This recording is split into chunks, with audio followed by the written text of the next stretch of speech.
నమస్కారం. సిక్కోలు హృదయ స్పందన న్యూస్కు స్వాగతం. నేను మీ వెంకట్. ఈరోజు వార్తా విశేషాలు ఇలా ఉన్నాయి. తెలుగు ప్రజల ఆత్మగౌరవ ప్రతీక మహనీయుడు నందమూరి తారక రామారావు 102వ జయంతిని పురస్కరించుకుని శ్రీకాకుళం జిల్లా కేంద్రంలో బుధవారం అధికారికంగా ఘనంగా వేడుకలు నిర్వహించారు. డాక్టర్ బిఆర్ అంబేద్కర్ ఆడిటోరియంలో జరిగిన ఈ కార్యక్రమానికి కలెక్టర్ స్వప్న దినకర్ పున్కర్ ముఖ్య అతిథిగా హాజరై ఎన్టీఆర్ సేవలను వారు కొనియాడారు. ఈ సందర్భంగా కలెక్టర్ మాట్లాడుతూ తనది మహారాష్ట్ర అని, చదువుకునే రోజుల్లోనే ఎన్టీఆర్ గురించి విన్నానని, ఆయన నిజాయితీపరుడు, దూరదృష్టి గల నాయకుడు అని అన్నారు. రాష్ట్రంలో పెన్షన్ పథకానికి నాంది పలికింది ఆయనేనని, బ్లాక్ సిస్టమ్ను తొలగించి మండల వ్యవస్థను తీసుకొచ్చారని గుర్తు చేశారు. ప్రజా వ్యవస్థలో సమూల మార్పులకు పునాది వేశారని అన్నారు. వేదికపై అతిథులతో కలిసి ఆయన ఎన్టీఆర్కు పుష్పాంజలి ఘటించారు. జ్యోతి ప్రజ్వలన, ఎన్టీఆర్ జీవిత చరిత్ర పఠనం, సాంస్కృతిక కార్యక్రమాలు, పలువురి ప్రముఖుల ప్రసంగాలు, ఎన్టీఆర్ జీవిత చరిత్ర ఆధారంగా ఏర్పాటు చేసిన ఫోటో ప్రదర్శనలో కార్యక్రమంలో ఉత్సాహంగా సాగింది. ఈ కార్యక్రమంలో joint collector Farman Ahmed Khan, DRDA PD Kiran Kumar, RDO Sai Pratyusha, ZP CEO Sridhar Raja, Srikakulam నగరపాలక సంస్థ commissioner BVD Prasadarao, Gundu Swathi, Madharapu Venkatesh, Jam Bhimashankar, K Srihari తదితరులు పాల్గొన్నారు. అందరూ బాగా చెప్పారు. ఎన్టీఆర్ గారి గురించి అందరికీ తెలుసు, బట్ కానీ నేను బయట నుంచి వచ్చాను. ఫస్ట్ నా ఇన్స్టెన్సెస్ నేను చెప్తాను. బయట నుంచి నేను మహారాష్ట్ర నుంచి.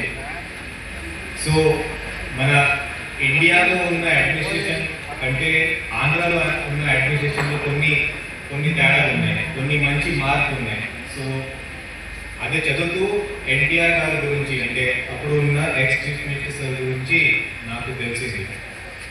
సో ముందుగా ఒక legendary film actor, director, producer, అంటే ఎంటర్టైన్మెంట్ ఇండస్ట్రీ నట సమ్రాట్. ఇది కాకుండా ఒక ఆనెస్ట్ పొలిటీషియన్, ఒక లెజెండరీ విజనరీ లీడర్గా చెప్తూ ఒక రెండు మాటలు మాత్రమే నేను చెప్తాను. ఒకటి, సీఎం గారు ఉన్నప్పుడు పెన్షన్ ప్రోగ్రామ్ స్టార్ట్ చేసిన first chief minister Shri NTR గారు. ఇది కాకుండా మన ప్రజలకి అడ్మినిస్ట్రేషన్ ఇంకా దగ్గరికి తీసుకువెళ్ళడానికి అప్పుడు తహసీల్ సిస్టమ్ ఉండేది, బ్లాక్ సిస్టమ్ ఉండేది. ఆ బ్లాక్ తీసేసి మండల్ సిస్టమ్ ఇక్కడ స్థాపించారు. సో మన ఇండియాలో లేకపోతే మహారాష్ట్రలో అక్కడ బ్లాక్స్ ఉంటాయి, తహసీల్ ఉంటాయి. సో ఒక్కొక్క తహసీల్లో దాదాపు ఒక 50 విలేజ్ ఉంటే, మన ఆంధ్రప్రదేశ్లో అప్పుడు ఉన్న టైంలో ఒక్కొక్క బ్లాక్కి ఒక 4 మండల్ ప్రొవైడ్ చేసి అప్పుడు ప్రజలకి ఇంకా దగ్గర తహసీల్దార్ ఉండాలి, అంటే ఇప్పుడు ఉన్న మండల్ రెవెన్యూ ఆఫీసర్ ఉండాలి, అలాగే ఎంపీడీ ఉండాలి. ఆ పరిస్థితి అప్పటి నుంచి 1980s నుంచి స్థాపించి ఇప్పుడు ఒక స్ట్రీమ్ లైన్ మనం చేసాం. సో కాబట్టి ఒక visionary leader legacy Shri NT Rama Rao గారిని మనం ఈరోజు సెలబ్రేట్ చేస్తాం. ఇది కాకుండా గవర్నమెంట్ ఆదేశం మేరకు ఈరోజు ఒక ఫోటో ఎగ్జిబిషన్ కూడా పెట్టడం జరిగింది. సో ఆ ఫొటోస్ చూస్తే కూడా అప్పుడున్న పరిస్థితిలో ఎంత కష్టపడి ఈ అంత వ్యవస్థ మార్పు తీసుకురావడం జరిగింది, ఎంత కష్టపడి మనకి ఎంత గవర్నమెంట్ సిస్టమ్ ఎలా పనిచేయాలి. ఇది కాకుండా ప్రదేశ్ కాంగ్రెస్ కమిటీ అధ్యక్షులు వైఎస్ షర్మిలారెడ్డి జూన్ 19వ తేదీన శ్రీకాకుళం జిల్లా పర్యటించనున్నట్లు డీసీసీ అధ్యక్షులు అంబటి కృష్ణారావు, జిల్లా ఇన్ఛార్జ్ గాధం వెంకట త్రినాథరావు వెల్లడించారు. 19వ తేదీ మధ్యాహ్నం 3 గంటలకు ఇందిరా విజ్ఞాన భవన్లో కార్యకర్తల సమావేశం ఏర్పాటు చేయనున్నట్లు, రాష్ట్ర నాయకులు కూడా ఈ సమావేశానికి రానున్నారని, గ్రామ స్థాయిలో కాంగ్రెస్ పార్టీని బలోపేతం చేయడంలో భాగంగా పీసీసీ అధ్యక్షులు రాష్ట్రంలో పర్యటిస్తారని తెలిపారు. ఈరోజు శ్రీకాకుళం డీసీసీ కార్యవర్గం మండల కాంగ్రెస్ అధ్యక్షులు నియామక పత్రాలను అందజేసినట్లు తెలిపారు. రానున్న రోజుల్లో పార్టీని గ్రామ స్థాయిలో బలోపేతం చేయడం దిశగా మరిన్ని నియామకాలు జరుగుతాయని తెలిపారు. 2029 ఎన్నికల నాటికి కాంగ్రెస్ పార్టీ పూర్తి స్థాయిలో సిద్ధమవుతుందని, ప్రస్తుతం కూటమి ప్రభుత్వం 2024 ఎన్నికలకు ముందు ఆచరణ కాని హామీలను గుప్పించి గత ప్రభుత్వం కన్నా సుపరిపాలన అందిస్తామని వాగ్దానాలు పలికి ఇప్పుడు పథకాల అమలులో వెనుకంజ వేసి లోటు బడ్జెట్ పేరుతో పేద, బడుగు, బలహీన వర్గాలకు మోసం చేశారని ఆరోపించారు. ఓట్లు దండుకున్న తర్వాత ముఖం చాటేసిన కూటమి నాయకులు గతంలో కూడా ఇదే పంతాను అమలు చేసిందని అన్నారు. ఇంటింటికి రేషన్ పథకాన్ని అమలు జరుగుతున్న తరుణంలో ఎండిఓ వాహనాల రద్దు చాలా దురదృష్టకరమని అన్నారు. ఈ సమావేశంలో నియోజకవర్గ కోఆర్డినేటర్లు ఆభోతుల వెంకటనాయుడు, బొత్స వెంకటరమణ, మామిడి సత్యనారాయణ, జిల్లా బీసీసీఎల్ అధ్యక్షులు అంబటి దారినాయుడు, జిల్లా మైనారిటీ సెల్ అధ్యక్షులు చాన్ భాషా, డీసీసీ ఉపాధ్యక్షులు కేవీఎల్ఎన్ ఈశ్వరి, డీసీసీ ప్రధాన కార్యదర్శి సాయిదుల్ ఖాన్, ఇజ్జోతు రమణ తదితరులు పాల్గొన్నారు. తెలుగు జాతి గర్వించదగ్గ మహనీయుడు, విశ్వ నట కిరీట అన్న ఎన్టీఆర్ అని శ్రీకాకుళం తెలుగు మహిళా అధ్యక్షురాలు గొండి స్వాతి శంకర్ అన్నారు.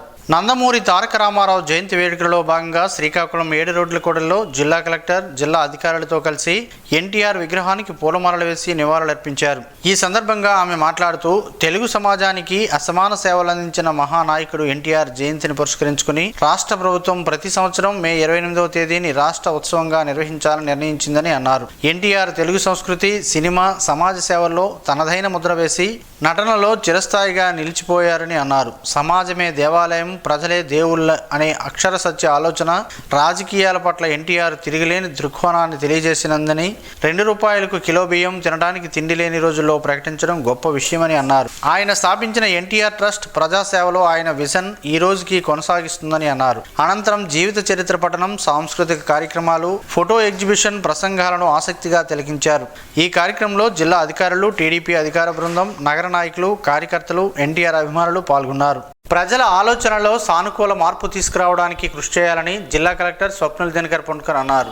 జిల్లా అభివృద్ధిపై మంగళవారం ఆయన జిల్లా కలెక్టర్ కార్యాలయంలో కీలక సమీక్ష నిర్వహించారు. అన్ని శాఖల అధికారులతో కలిసి వీడియో కాన్ఫరెన్స్ ద్వారా ఆయా మండలాల అధికారులతో మాట్లాడిన ఆయన జిల్లా పురోగతికి స్పష్టమైన కార్యాచరణ ప్రణాళికతో ముందుకు సాగాలని సూచించారు. ముఖ్యంగా పెన్షన్లు, వ్యవసాయం, మహిళల భద్రత, ఆసుపత్రి సేవలు, రేషన్, విద్యుత్, ఇసుక, మద్యం, నిత్యావసర ధరలు, దేవాలయాల సౌకర్యాలు వంటి అంశంపై అధికారులు ప్రత్యేక శ్రద్ధ వహించాలని ఆదేశించారు. యోగాంధ్ర ప్రచారం 2025పై ప్రజల్లో అవగాహన పెంచేందుకు ముందస్తు ప్రణాళికలు సిద్ధం చేయాలని సూచించారు. ఈ సమీక్షలో నియోజకవర్గ కార్యాచరణ ప్రణాళికలు, మహాత్మాగాంధీ జాతీయ ఉపాధి హామీ పథకం అమలు, గనుల శాఖలో నియంత్రణ వ్యవస్థలు, వర్షాకాలానికి ఇసుక నిల్వలు, నీటిపారుదల పనులు, స్వచ్ఛ భారత్ కింద పారిశుధ్యంపై చర్చించారు. ఆరోగ్య శాఖలో కాలానుగుణ వ్యాధుల నివారణ, నీటి పరీక్షల నిర్వహణపై దృష్టి సారించాలని ఆదేశించారు. ఈ సమావేశంలో joint collector Farman Ahmed Khan, ITDA PO Srikanth Reddy, ZP CEO Sridhar Raja, CPO Prasannalakshmi, DPO Bharathi Soujanya, వ్యవసాయ శాఖ అధికారి కోరాడ త్రినాథస్వామి తదితరులు హాజరయ్యారు. కడపలో మహానాడు 2వ రోజు అట్టహాసంగా జరిగింది. రాష్ట్ర నలుమూలల నుంచి పార్టీ నాయకులు, కార్యకర్తలు, అభిమానులు భారీగా తరలివచ్చారు. ఈ కార్యక్రమంలో ప్రధాన భూమిక వహించిన మంత్రి కింజరాపు అచ్చెన్నాయుడు పాల్గొని కార్యక్రమాన్ని సజావుగా నిర్వహించడంలో విశేష కృషి చేశారు. రాష్ట్ర ముఖ్యమంత్రి నారా చంద్రబాబు నాయుడు, పార్టీ యువనేత నారా లోకేష్ సారథ్యంలో 2వ రోజు ఘనంగా జరిగింది. దివంగత నేత, మాజీ ముఖ్యమంత్రి నందమూరి తారక రామారావు జయంతి వేడుకల్లో ఆయనకు పార్టీ నేతలు, అభిమానులు నివాళులర్పించారు. ఎన్టీఆర్ విగ్రహానికి పూలమాలలు వేసి ఆయనతో ఉన్న అనుబంధాన్ని గుర్తు చేసుకున్నారు. ఈ సందర్భంగా యువ నాయకులు నారా లోకేష్ యువగలం పాదయాత్ర సమయంలో పాదయాత్ర విశేషాలు గుర్తు చేస్తూ ప్రచురించిన పుస్తకాన్ని ఆవిష్కరించారు. ప్రత్యక్ష దైవం, ఆరోగ్య ప్రదాత శ్రీ సూర్యనారాయణ స్వామివారి హుండీలు 27/3/2025 తేదీ నుండి 27/5/2025 లెక్కించగా నోట్ల రూపేణా 77,21,606 రూపాయలు, చిల్లర రూపేణా 4,63,284 రూపాయలు కలిపి మొత్తం 81,84,890 రూపాయల ఆదాయం వచ్చిందని ఆలయ ఈవో ఎర్రంశెట్టి భద్రాజీ తెలిపారు. మంగళవారం ఆలయ అనివిట్టి మండపంలో శ్రీహరి సేవ, సత్సాయి సేవా సమితి, శ్రీవారి సేవా సమితి వారితో లెక్కింపు జరిపామని తెలిపారు. విదేశీ మార్గద్రవ్యం నోట్ల రూపేణా Oman 1/2 riyal, Nepal Rastra bank 10, Sveriges Riksbank 20, United States of America $12 వచ్చాయని తెలిపారు. ఈ కార్యక్రమంలో శ్రీకాకుళం జిల్లా దేవాదాయ శాఖ అధికారి ప్రసాద్ పట్నాయక్ పర్యవేక్షించారు. ఆలయ ప్రధాన అర్చకులు ఇప్పుల శంకర్ శర్మ, ఆలయ సూపరింటెండెంట్ ఎస్ కనకరాజు, ఆమ్దాలవలస గ్రూప్ దేవాలయాల కార్యనిర్వహణాధికారి తమ్మినేని రవి, టెక్కలి ఈవో గురునాథం, ఉమారుద్ర కోటేశ్వర స్వామివారి దేవాలయం ఈవో సుకన్య, ఆలయ అర్చక స్వాములు తదితరులు, వేద పండితులు, ఆలయ సిబ్బంది హాజరయ్యారు. మహానాయకుడు నందమూరి తారక రామారావు జయంతి వేడుక బుధవారం జిల్లా పోలీస్ కార్యాలయంలో అధికారులు ఘనంగా నిర్వహించారు. ఈ సందర్భంగా ఆయన చిత్రపటానికి అదనపు ఎస్పీ కేవీ రమణ పూలమాలలు వేసి ఘన నివాళులు అర్పించారు. తెలుగు సమాజానికి అసమాన సేవలు అందించిన మహానాయకుడు ఎన్టీఆర్ జయంతి పురస్కరించుకొని రాష్ట్ర ప్రభుత్వం ప్రతి సంవత్సరం మే 28వ తేదీన రాష్ట్ర ఉత్సవంగా నిర్వహించాలని నిర్ణయించిందని, ఈ సందర్భంగా శ్రీకాకుళం జిల్లా ఎస్పీ ఆదేశాల మేరకు బుధవారం ఉదయం జిల్లా పోలీస్ కార్యాలయంలో ఎన్టీఆర్ జయంతి వేడుకలు నిర్వహించినట్లు తెలిపారు. ఈ కార్యక్రమంలో డీఎస్పీ ఎల్ శేషాద్రి, పోలీస్ కార్యాలయం పరిపాలనాధికారి సిహెచ్ గోపీనాథ్, ఇతర పోలీస్ అధికారులు, కార్యాలయ సిబ్బంది, పోలీస్ సిబ్బంది పాల్గొన్నారు. బీఎస్సీ నర్సింగ్ ప్రవేశాలకు NTR university of health science అధికారులు నోటిఫికేషన్ విడుదల చేశారని Bollineni Mediskills executive director CH Nageswararao తెలిపారు. ఈ ఏడాది నుంచి నూతనంగా నిర్వహిస్తున్న ఈ ప్రవేశ పరీక్షకు ఇంటర్ బైపీసీ లేదా బ్రిడ్జ్ కోర్సుతో వొకేషనల్ గ్రూప్స్ పాస్ అయిన వారు అర్హులని తెలిపారు. ఈ నెల 28 నుంచి జూన్ 20 వరకు దరఖాస్తు చేసుకునేందుకు అవకాశం ఉందని అన్నారు. జూలై 6న కంప్యూటర్ ఆధారిత ప్రవేశ పరీక్ష నిర్వహిస్తారని తెలిపారు.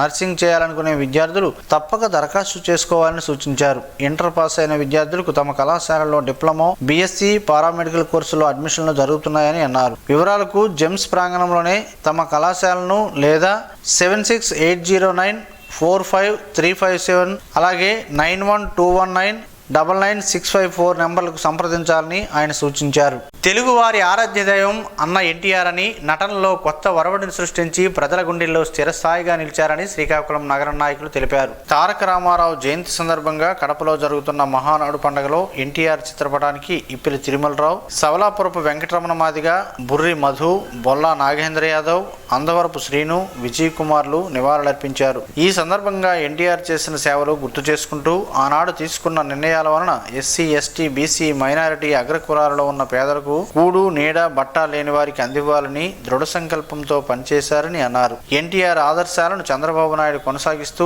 ఆంధ్రప్రదేశ్ సమగ్ర అభివృద్ధికి కృషి చేస్తున్నట్లు తెలిపారు. శ్రీకాకుళం నగరంలోని మీనాక్షి ఆసుపత్రిలో అరుదైన, అత్యంత క్లిష్టమైన శస్త్రచికిత్సను surgical gastroenterologist doctor Gondu Gangadharrao విజయవంతంగా నిర్వహించారు. 36 సంవత్సరాల యువకుడు చాలా కాలంగా చాలా తక్కువ ప్లేట్లెట్ కౌంట్తో కూడిన రుగ్మతతో బాధపడుతున్నాడు. దీని కారణంగా అతనికి ప్లేహం పెరిగి ఉదర భాగం మొత్తం వ్యాపించడంతో అతనికి ప్లేట్లెట్స్ కౌంట్ ఇంకా తగ్గడం, రక్తం గడ్డకట్టే శక్తి నశించడం, రక్తహీనత, తెల్ల రక్త కణాలు తగ్గడం, ఆహారం తీసుకోలేకపోవడం, ఎటువంటి తేలికపాటి పని కూడా చేసుకోలేకపోవడం, ఆరోగ్యం బాగా క్షీణించి మీనాక్షి ఆసుపత్రిలో చేరగా అతడికి పరీక్షలు నిర్వహించి శస్త్రచికిత్స అవసరం అని వైద్యులు గుర్తించారు. శస్త్రచికిత్స చేసే సమయంలో అతడికి కేవలం 7 గ్రాముల హిమోగ్లోబిన్, 16,000 ప్లేట్లెట్ కౌంట్ ఉండగా ఇటువంటి పరిస్థితుల్లో రక్తం గడ్డగట్టే సామర్థ్యం చాలా తక్కువగా ఉండి శస్త్రచికిత్స సమయంలో ప్రాణాంతకమైన రక్తస్రావం జరిగే అవకాశం ఉన్నందున శస్త్రచికిత్స అత్యంత నైపుణ్యంతో ఎటువంటి రక్తస్రావం జరగకుండా ప్లేహాన్ని విజయవంతంగా వైద్యులు తొలగించారు. తొలగించిన ప్లేహం సుమారు 40 సెంటీమీటర్లలో 4 కిలోగ్రాములు ఉన్నట్లు గుర్తించారు. శస్త్రచికిత్స అనంతరం పేషెంట్ చక్కగా కోలుకొని 3.5 లక్షల ప్లేట్లెట్ కౌంట్తో ఆరోగ్యంగా డిశ్చార్జ్ అయ్యాడని surgical gastroenterologist doctor Gondu Gangadhararao తెలిపారు.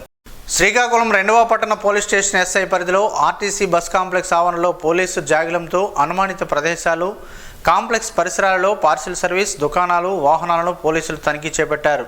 అనుమానం ఉన్న ప్రయాణికులు లగేజీ బ్యాగులను క్షుణ్ణంగా పరిశీలించి గంజాయి, ఇతర మత్తు పదార్థాలు, నిషేధిత పేలుడు పదార్థాలు, అక్రమ రవాణా నిల్వలను గుర్తించేందుకు సోదాలు నిర్వహించి పటిష్టమైన చర్యలు చేపట్టడం జరుగుతుందని, శ్రీకాకుళం పట్టణంలో గంజాయి వంటి మత్తు పదార్థాలు, పేలుడు పదార్థాలు, అక్రమ నిల్వలు రవాణాని అరికట్టే చర్యల్లో భాగంగా మంగళవారం శ్రీకాకుళం జిల్లా ఎస్పీ ఆదేశాల మేరకు నిర్వహించినట్లు తెలిపారు. ఎండిఓ ఆపరేటర్లను తొలగించడం తగదని ఎండిఓ ఆపరేటర్ల సంఘం రాష్ట్ర నాయకులు రౌతు సూర్యనారాయణ, సాంబశివరావు, సతీష్, మన్మథ, వెంకట్, రిజ్వాన్, సునీల్, కేశవ్, సుధాకర్లు ఆవేదన వ్యక్తం చేశారు. విజయవాడ ధర్నా చౌక్లో 26 జిల్లాల అధ్యక్షులతో కలిసి రాష్ట్ర యూనియన్ బుధవారం ఎండిఓ ఆపరేటర్ల నిరసన కార్యక్రమాన్ని చేపట్టారు. ఈ సందర్భంగా వారు మాట్లాడుతూ రాష్ట్ర వ్యాప్తంగా 9,260 ఎండిఓ ఆపరేటర్లు, 9,200 సహాయకులు పనిచేస్తున్నారని తెలిపారు. వీరు వీధుల్లో చేరిన సమయంలో 72 నెలల అగ్రిమెంట్ ఉందని, ప్రస్తుతం మరో 2 ఏళ్ల పాటు విధుల్లో కొనసాగే అవకాశం ఉన్నప్పటికీ ప్రభుత్వం రాత్రికి రాత్రే అనాలోచిత నిర్ణయాలతో ఆపరేటర్ను తొలగించడం సమంజసం కాదని అన్నారు. ఇటువంటి నిర్ణయాల వలన సుమారు 18,500 కుటుంబాలు రోడ్డున పడతాయని ఆవేదన వ్యక్తం చేశారు. మొబైల్ క్యాంటీన్గా ఉన్న వెహికల్స్ను గూడ్స్ వెహికల్స్గా మార్చి క్లియరెన్స్ ఇవ్వాలని, తమను తప్పనిసరిగా తొలగించాల్సి వస్తే తమకు ప్రభుత్వం ఉపాధి చూపించాలని డిమాండ్ చేశారు.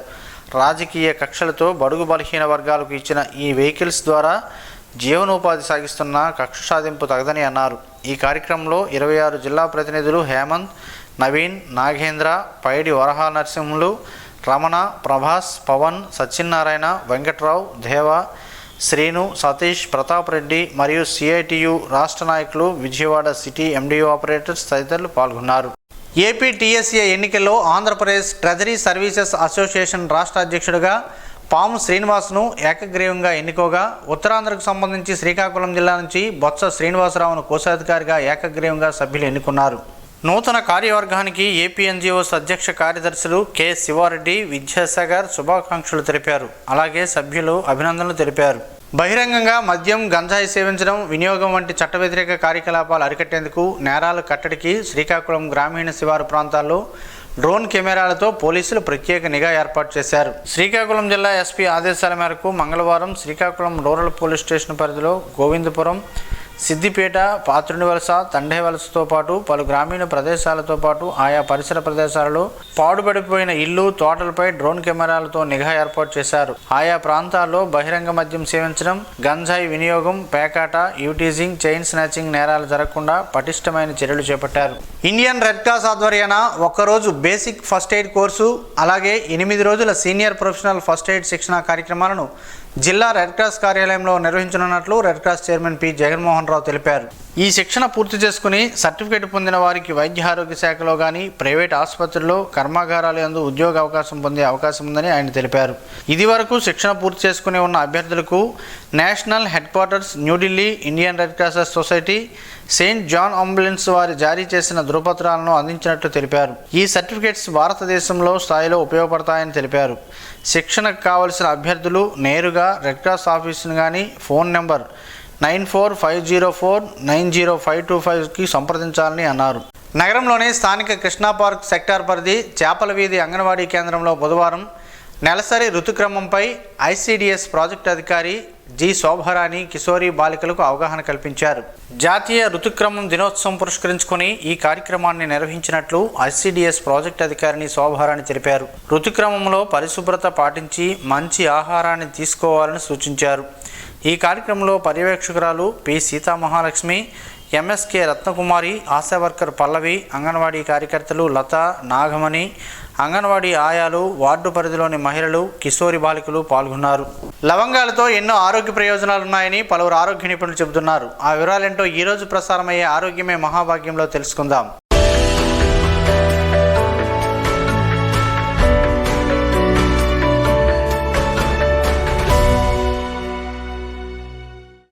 లవంగాలలో ఫైబర్, మాంగనీస్, విటమిన్ సి, కే ఉన్నాయి.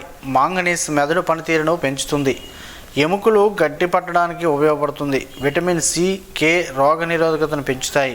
అదేవిధంగా రక్తం గడ్డకట్టడానికి సహాయపడతాయి. లవంగాలలో యాంటీ మైక్రోబియల్ లక్షణాలు పుష్కలంగా ఉన్నాయి. ఇవి తిమ్మిర్లు, అలసట, అతిసారం వంటి రుగ్మతలకు కారణమైన బ్యాక్టీరియా పెరుగుదలను నియంత్రించడంలో సహాయపడుతుంది. లవంగాలలో ఉన్న యాంటీ బ్యాక్టీరియల్ లక్షణాలు పూర్తి ఆరోగ్యాన్ని మెరుగుపరచడంలో సహాయపడుతుంది. ఎందుకంటే అంటువ్యాధులకు కారణమైన బ్యాక్టీరియా పెరుగుదలను అడ్డుకునే సామర్థ్యం వీటిలో ఉంది. ఇంతేకాదు, లవంగాల వల్ల ఎన్నో ప్రయోజనాలు ఉన్నాయి. లవంగం నూనె బ్రాంకైటిస్, ఆస్తమా, ఇతర శ్వాసకోశ సమస్యలను, జలుబు, దగ్గు వంటి వాటిని తగ్గించడానికి ఉపయోగపడుతుంది. ఈ నూనె శ్వాసనాళాన్ని హాయిపరుస్తుంది. యాంటీ ఇన్ఫ్లమేటరీ గుణాలను కూడా కలిగి ఉంది. లవంగం నూనెను ఛాతీపై, ముక్కుపై, ముక్కు చుట్టూ నెమ్మదిగా మర్దన చేస్తే చాలా ఉపశమనం కలుగుతుంది. కొన్ని లవంగాలను, కొన్ని చుక్కల లవంగాల నూనెను వేడి నీటిలో వేసి దాన్ని టీలా తాగితే కొద్దిగా ఉపశమనం కలుగుతుంది. ప్రతిరోజు ఇలా తాగితే నెమ్మదిగా శ్వాస సంబంధ సమస్యలు తగ్గుతాయి. ఒక లవంగం మొగ్గను నమలడం వల్ల గొంతు నొప్పి తగ్గుతుంది. నొప్పులు, వాపులకు, కీళ్ళ నొప్పులకు చక్కని నివారణ. లవంగాల్లోనే యుజెనాల్ అనే పదార్థానికి శక్తివంతమైన యాంటీ ఇన్ఫ్లమేటరీ గుణాలు ఉన్నాయి. ఇవి లవంగం నూనెలో కూడా పుష్కలంగా ఉన్నాయి. లవంగాలు నోటిపోత, గొంతు వాపుతో కూడా రోజు లవంగాలు తీసుకున్న వారిలో కేవలం 7 రోజుల్లో సైటోకిన్ స్థాయిలు తగ్గుతాయి. ఈ సైటోకైన్ను తగ్గించడం వలన కీళ్ళ నొప్పులు, ఆర్థరైటిస్ గణనీయంగా తగ్గుతాయి. లవంగం నూనె శరీరం జీవక్రియ ప్రభావితం చేసి శరీర ఉష్ణోగ్రతను తగ్గిస్తుంది, రక్త ప్రసరణను మెరుగుపరుస్తుంది. లవంగాల్లోని యాంటీ ఆక్సిడెంట్ లక్షణాలు రక్తశుద్ధి సహాయపడవచ్చు. క్రమం తప్పకుండా లవంగాలు తీసుకోవడం వల్ల గ్లూకోజ్ స్థాయిలు తగ్గుతాయి. ఇన్సులిన్ ఉత్పత్తి చేసే కణాల ఆరోగ్యాన్ని మెరుగుపరుస్తుందని చెప్పబడిన నైజీరియన్స్ అనే మరొక సమ్మేళనం లవంగాలలో ఉంది. అందువల్ల లవంగాలను ఆహారంలో చేర్చడం ద్వారా మధుమేహాన్ని తగ్గించవచ్చు. లవంగాల్లోని కొన్ని సమ్మేళనాలు కడుపులోని అల్సర్లను తగ్గిస్తాయి. లవంగాల నుంచి వచ్చే నూనె గ్యాస్ట్రిక్ మ్యాకస్ యొక్క మందం పెంచుతుంది. ఇది కడుపులో లైనింగ్ను రక్షిస్తుంది, సంబంధించిన అల్సర్లను నిరోధిస్తుంది. లవంగాలలో ఫైబర్ జీర్ణ వ్యవస్థను మెరుగుపరచడానికి సహాయపడుతుంది. మలబద్ధకం నిరోధించడానికి ఉపయోగపడుతుంది.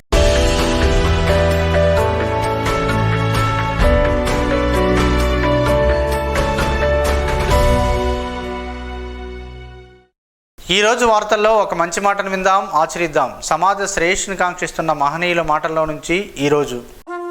జీవనం గమనం గమ్యం. ఋషి చింతన. మౌనం సమ్మతిని ఇస్తుంది, త్యాగం ముక్తిని ఇస్తుంది. జంతువులు తమ చూపులోనే వాటి భాష వ్యక్తీకరింపబడుతుంది. చెట్లు తమ పరిసరాలలోనే తమ శక్తిని నింపబడతాయి. ఋషులు తమ ఏకాంతములోనే చైతన్యమును అనుభూతిపరచగలరు. ఓం శ్రీ గాయత్ర్యై నమః. స్పందన న్యూస్ ఇప్పుడు యూట్యూబ్లో అందుబాటులో ఉంచడమైనది. ఎస్డివి స్పేస్ స్పందన అని టైప్ చేసి ప్రేక్షకులు తమకు అనుకూలమైన సమయంలో న్యూస్ని వీక్షించగలరు. ఈ వార్తలు ఇంతటితో సమాప్తం. మరలా ప్రసారమయ్యే స్పందన న్యూస్లో కలుద్దాం. అంతవరకు సెలవు. నమస్కారం. మీ మాటే మా బాట.